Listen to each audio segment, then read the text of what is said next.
Hello everyone. Last lecture में हम लोगों ने देखा था, लास्ट वीडियो में, HTML फॉर्म्स के बारे में। इसमें और आगे हम लोग देखते हैं आज। तो आज अभी जो हम लोग पहला जो असाइनमेंट करने वाले हैं उसमें इस टाइप का एक फॉर्म जनरेट करने वाले हैं HTML का। मीन्स हमारे वेबसाइट पे अगर हमें तो इस टाइप का फॉर्म हम लोग वेबसाइट पे कैसे बना सकते हैं। तो इसमें एक नाम है, एक ईमेल आईडी है और एक कमेंट है। बाद में एक सेंड का बटन है एंड एक रीसेट का बटन है। तो ये कैसे क्रिएट करेंगे वो हम लोग देखते हैं अभी। तो अगर हम लोग इसका कोड देखें तो इस टाइप का कोड है। इसके अंदर HTML एंड बॉडी है, टैग उसको क्लोज किया यहाँ पे। बाद में कि HTML का फॉर्म है इसलिए फॉर्म टैग लेंगे, उस फॉर्म टैग को क्लोज किया हुआ है यहाँ पे नीचे में।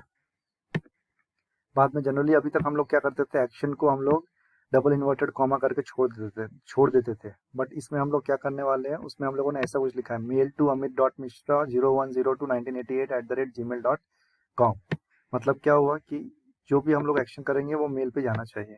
तो इस टाइप का एक्शन होना चाहिए। मेथड कौन सा यूज किया है, पहले वाले में, इससे पहले जो एक असाइनमेंट किया था उसमें हम लोगों ने गेट किया था, इसमें हम लोग पोस्ट कर रहे हैं। Encrypt text dash plain. तो हम लोग स्टार्ट करते हैं। पहला जो है उसके अंदर आप आउटपुट में देख सकते हो, हमें क्या चाहिए, नेम चाहिए। और नेम के अंदर नेम लिखा होना चाहिए। ईमेल है, ईमेल के अंदर ईमेल लिखा होना चाहिए। एंड कमेंट है, उसके अंदर योर कमेंट लिखा होना चाहिए। तो हम लोग क्या करेंगे, तो इसको हम लोग पहले जो है नाम दिया है मैंने, और जो बार आ रहा है हम लोग स्क्रीन और ये दोनों पैरेलल रखते हैं ताकि हमें अच्छे से समझ में आएगा। तो नाम जो है, और ये जो बॉक्स है ये सामने नहीं है नेम के, उसके नीचे है। उसके नीचे लाने के लिए हम लोगों को क्या करना पड़ेगा, तो नेम लिखने के बाद हमें BR जो ब्रेक का जो टैग है वो डालना पड़ेगा। और बाद में नेक्स्ट लाइन की कोडिंग हमें यहाँ से स्टार्ट करनी पड़ेगी, जो कि बॉक्स की कोडिंग है। तो बॉक्स की कोडिंग हमें यहाँ से करना पड़ेगा। ये बॉक्स की कोडिंग कैसा है, तो ये जो इसके अंदर हमें क्या करना है, बॉक्स के अंदर टेक्स्ट लिखना है। तो टाइप में हम लोग इनपुट टाइप टेक्स्ट नेम, उसके अंदर क्या क्या इंडिकेट कर रहा है, वो नाम इंडिकेट कर रहा है। और उसके अंदर हमें कोई वैल्यू देनी है तो हम लोग उसके अंदर वो वैल्यू देके वो लिख सकते हैं। जो भी इसके अंदर हम लोग लिखेंगे वो वहाँ पे अपीयर होगा। जैसे कि नेम हम लोग लिखना चाहते हैं वहाँ पे, तो नेम अपीयर हो रहा है। अभी नेक्स्ट जो है, यहाँ पे BR फिट देखिए, हम लोगों ने उसको क्लोज किया। मतलब इसके बाद यहाँ पे गैप आएगा। अगर हम लोगों ने ये वाला BR नहीं दिया होता, दो BR दिए हुए हैं यहाँ पे, एक ये वाला BR दिया हुआ है एंड एक ये वाला BR दिया हुआ है। तो ये वाला जो BR है वो क्या इंडिकेट कर रहा है कि जो भी कोड है वो नेक्स्ट लाइन से स्टार्ट होना चाहिए। और दूसरा जो BR दिया हुआ है वो क्या है कि उसको गैप आना चाहिए। अभी गैप कैसे आएगा, तो ये जब ये BR दिया हम लोगों ने तो उसको एक गैप के साथ हमें आउटपुट दिख रहा है। तो यहाँ पे जो है ईमेल के साथ हमें, ईमेल और नेम के बीच में एक गैप आ रहा है यहाँ पे, वो इस BR की वजह से आ रहा है, ब्रेक की वजह से आ रहा है। नेक्स्ट क्या है, ईमेल। अगर आप ईमेल का देखते हो तो ईमेल के नीचे ईमेल आईडी लिखने के बाद वहाँ पे नीचे में बॉक्स है। ईमेल आईडी है इस लाइन में और इस लाइन के नीचे में फिर बॉक्स है। तो उसको करने के लिए क्या करना पड़ेगा, तो पहले ईमेल आईडी को लिखने के बाद हम लोगों ने ब्रेक टैग दिया है ताकि वो, और फिर नीचे से हम लोगों ने नेक्स्ट स्टार्ट किया है। तो ये जो इनपुट टाइप टेक्स्ट है ये किसके लिए है, तो ईमेल आईडी के नीचे जो आपको बॉक्स दिख रहा है, ईमेल आईडी के नीचे जो बॉक्स दिख रहा है ये वाला, उसके लिए। अभी उस बॉक्स में भी ईमेल आईडी लिखा होना चाहिए बाय डिफॉल्ट। तो वो क्या है, वो इसलिए लिखा होना चाहिए ताकि हमें समझ में भी आता है कि यहाँ पे ईमेल आईडी ही लिखना है। कभी कभी क्या होता है कि ये टैग नहीं लिखते हैं हम लोग, तो वैसे में हम लोग यहाँ पे लिखा छोड़ सकते हैं ताकि जब हम लोग उसके अंदर कुछ भी डालेंगे, जैसे मैं यहाँ पे अमित.मिश्रा डाल रहा हूँ तो बाय डिफॉल्ट वहाँ पे लिखा होगा। मतलब तो यहाँ पे टाइप क्या है, वो टेक्स्ट का टाइप है। नेम में मेल है, मतलब वो सिस्टम को समझ में आ रहा है कि वो मेल है। Then value is email ID. तो वहाँ पे हम लोग वैल्यू, वहाँ पे बाय डिफॉल्ट क्या लिखा आना चाहिए, ईमेल आईडी लिखा होना चाहिए। जैसे कि हमारे केस में यहाँ पे पहले से लिखा हो रहा था। जैसे कि मैं इसको रन करता हूँ, देखो यहाँ पे ईमेल आईडी आ रहा है। इससे क्या होगा कि अगर ये नहीं लिखा होगा हम लोगों ने तो भी चलेगा। फिर उसको एक ब्रेक दिया ताकि, और उसका नेक्स्ट लाइन से स्टार्ट किया, और बाद में एक और ब्रेक दिया। तो ईमेल आईडी और जब कमेंट है उसके बीच में ब्रेक आएगा, उसके बीच में गैप। अभी नेक्स्ट क्या है, हमें कमेंट देने का है। तो कमेंट कैसे देंगे हम लोग, तो यहाँ पे देखो, यहाँ पे ईमेल के बाद कमेंट लिखा हुआ है, तो कमेंट डैश कमेंट कॉलन, और बाद में फिर नीचे में बॉक्स है। तो नीचे बॉक्स में योर कमेंट लिखा हुआ है। तो वैसे ही करना है जैसे हम लोगों ने ईमेल आईडी एंड नेम में किया था। तो कमेंट डालने के बाद ब्रेक देना है। बाद में वहाँ पे क्या लिखेंगे हम लोग, input type text value your comment size 50। Why are given size 50, because comment जो होता है ज़्यादा होता है, उसका साइज बड़ा करना है। ठीक है, BR, बाद में फिर से BR। तो उससे क्या होगा, ब्रेक दो बार दिया है तो यहाँ पे जो हमारा ये आ रहा है, नीचे जो सेंड एंड रीसेट का बटन है उसमें वहाँ पे गैप आ रहा है। तो ये तीनों चीज़ तो क्लियर हो जाएंगी। अभी न्यू चीज़ जो है वो सेंड एंड रीसेट का है। तो इसमें के लिए क्या करना पड़ता है हमें, तो इसके लिए हमें input type submit value send, input type reset value reset. मतलब क्या हुआ कि जब हम लोग टाइप टेक्स्ट करते हैं तो वो कोई भी टेक्स्ट डाल सकते हैं। जब टाइप सबमिट किया है तो वो by default submit operation perform करेगा। अगर टाइप रीसेट किया है तो by default reset operation perform करेगा। जस्ट हम लोग एक बार ट्राई करके देखते हैं। यहाँ पे क्या है, अमित मिश्रा, बाद में अमित डॉट मिश्रा, फिर योर कमेंट में कुछ भी लिख सकते हैं हम लोग, आई सी। अभी ये मैंने लिख दिया, इसके बाद मैं इसको रीसेट करता हूँ तो बाय डिफॉल्ट रीसेट हो गया।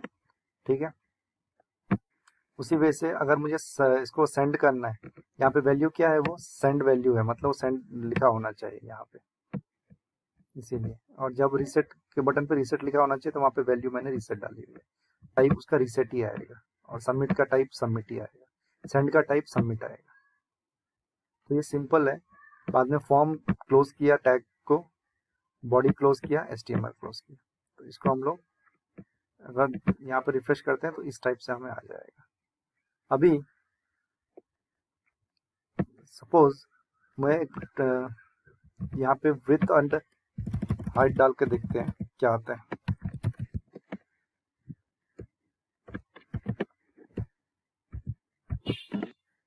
Width is equal to 80 and height is equal to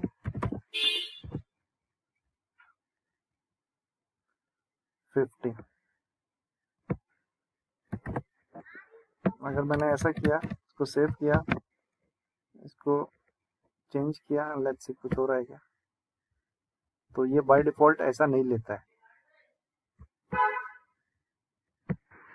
now the thing is I want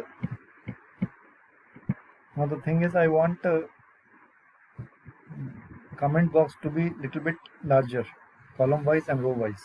So to do that, what I have to do is this kind of line which I have written initially in comment, that I have to remove, वो remove करना पड़ेगा। और अभी next line लेना पड़ेगा इस type से, text area rows is equal to 10, column is equal to 30।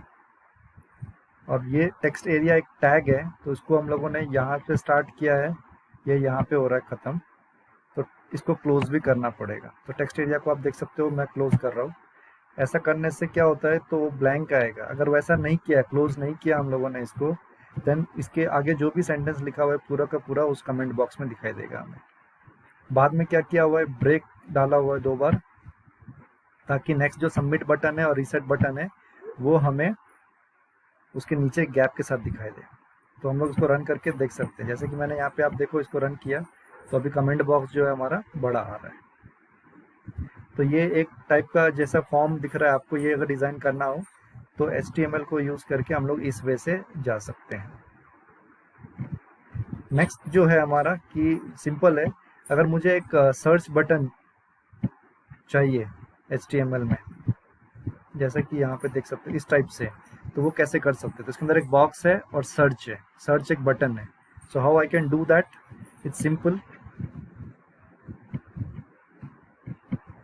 So HTML body same, HTML body same. After that, in form action we have to keep it blank. Then type is equal to text, name search, size 50, ठीक है, and type button value search. अभी इसमें एक चीज़ आपको notice की होगी कि मैंने क्या किया हुआ है, जो पहला जो लिखा हुआ है इसका मैं विंडो के साथ आपको दिखाता हूँ, you will able to understand that.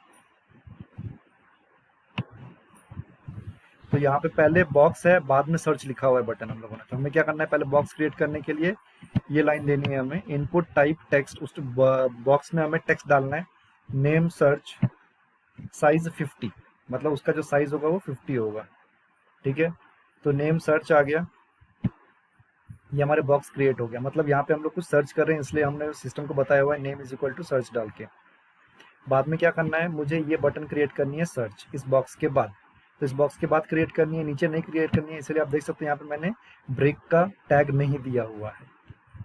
So input type button, क्योंकि ये जो सर्च जो लिखा हुआ मैंने वो एक बटन की तरह है, ये क्लिक समथिंग ऑप्शन है, अभी वो इनएक्टिव रखा है, एक्शन कुछ नहीं डाला इसमें इसीलिए। ठीक है, बाद में value is equal to search, value is equal to search. तो यहाँ पे जो भी लिखेंगे वैल्यू में वो वहाँ पे हमें अपीयर होगा। ये सर्च लिखा है मैंने तो वहाँ पे वो सर्च आ रहा है। इस वजह से कर सकते हैं। बाद में इसकी इस बॉक्स को अगर कुछ शेप देना है हमें, लाइक यहाँ से कटिंग एजेस चाहिए या इसको कलरिंग करना है बॉक्स को, वो सब हम लोग CSS में सीखने वाले हैं। बट अभी HTML में खाली हम लोग क्या करने वाले हैं, यहाँ पे इस टाइप का बॉक्स कैसे क्रिएट कर सकते हैं हम लोग सर्च का। बाद में यहाँ पे मैंने उसको फॉर्म को क्लोज किया, फॉर्म टैग को, फिर बॉडी क्लोज किया, HTML क्लोज किया। तो अभी आप इस सेशन में हम लोगों ने दो टाइप के विंडोज देखे हैं कैसे क्रिएट किए जाते हैं। एक देखा है हम लोगों ने जस्ट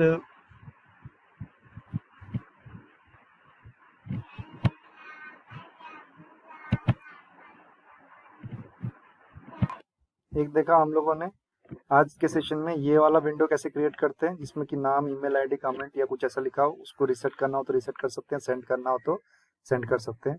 और दूसरा हम लोगों ने आज देखा कि एक सर्च आइकन क्रिएट करना हो हमें अपने वेब पेज के ऊपर तो कैसे क्रिएट कर सकते हैं। आई होप आप लोगों को समझ में आया होगा आज का सेशन। Thank you.